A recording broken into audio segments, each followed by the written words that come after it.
দীর্ঘ 17 বছর পর এবার প্রকাশ্যে আসলেন বাংলাদেশ ইসলামী ছাত্র শিবিরের ঢাকা বিশ্ববিদ্যালয় শাখার সভাপতি।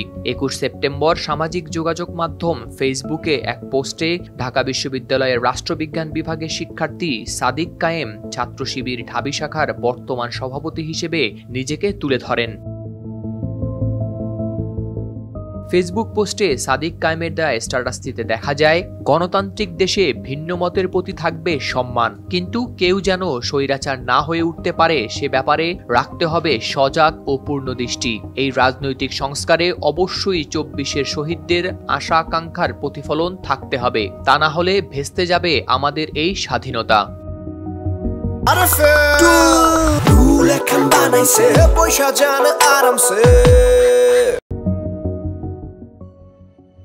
এর আগে ইসলামী ছাত্র শিবিরের কেন্দ্রীয় সভাপতি মঞ্জুরুল ইসলাম শনিবার এক পোস্ট দিয়ে বলেন, সাদিক কায়েম শিবিরের ঢাবি শাখার সভাপতি। 2-1 দিনের মধ্যেই ঘোষণা করা হবে সেক্রেটারি সহ ঢাবি শাখা ছাত্র শিবিরের পূর্ণাঙ্গ কমিটি।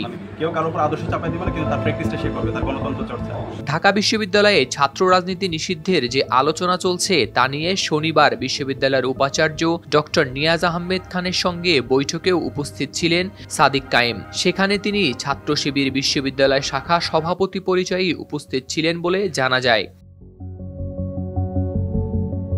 বিশ্ববিদ্যালয় ক্যাম্পাসে প্রায় 1.5 যুগেরও বেশি সময় পর প্রকাশ্যে এসেছে বাংলাদেশ ইসলামী ছাত্র শিবির। জামাত ইসলামের এই ছাত্র সংগঠনের প্রকাশ্যে আসার ঘোষণার পরে ক্যাম্পাস জুড়ে সাধারণ শিক্ষার্থীদের মধ্যে এ নিয়ে চলছে আলোচনা। সদ্য ঘটে যাওয়া অভ্যুত্থানে সংগঠনটির নেতাকর্মীদের ভূমিকা নিয়েও সাধারণ শিক্ষার্থীদের মধ্যে দেখা দিয়েছে কৌতূহল।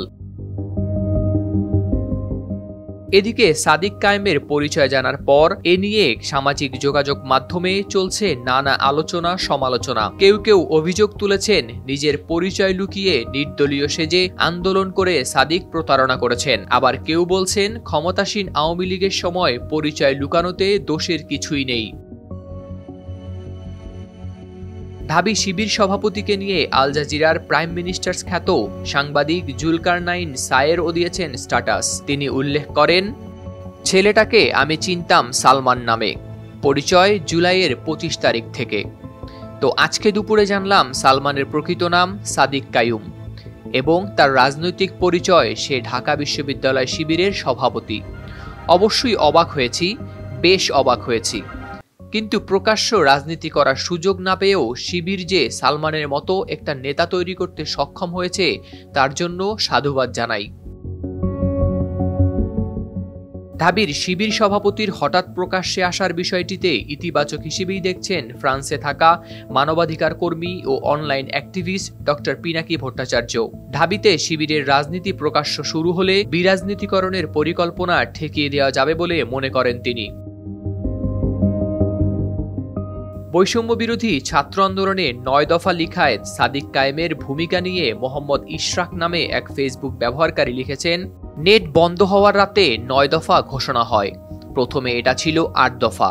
আমাদের পরামর্শ ছিল যে এমনভাবে দফাগুলি দিতে হবে যাতে দাবিগুলি যৌক্তিক মনে হয় কিন্তু হাসিনার পক্ষে মানা অসম্ভব হয়।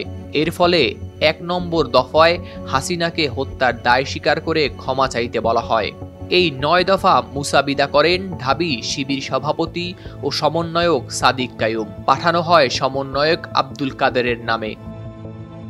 সাদিক কায়েম সাধারণ ছাত্র জনতার ইমানের সাথে বেঈমানি করেছেন উল্লেখ করে যুক্তরাষ্ট্র প্রবাসী সাংবাদিক শাহেদ আলম লিখেছেন, সাদিকের শিবিরের সভাপতি ঘোষণা নিয়ে আমার আপত্তি নেই। আপত্তি যে সে নিজের পরিচয় গোপন রেখে সাধারণ ছাত্রদের সাথে জনতার ইমানের প্রতি বেঈমানি করেছেন। সমন্বয়ক ও অরাজনৈতিক জেনেই তাদের ডাকে সাড়া দিয়েছে সবাই, শিবিরের কারো ডাকে সাড়া দেয়নি। এছাড়াও সাদিক কায়েমের সহপাঠী ও রুমমেটরাও তাকে শুভেচ্ছা জানিয়ে বিভিন্ন পোস্ট করেছেন।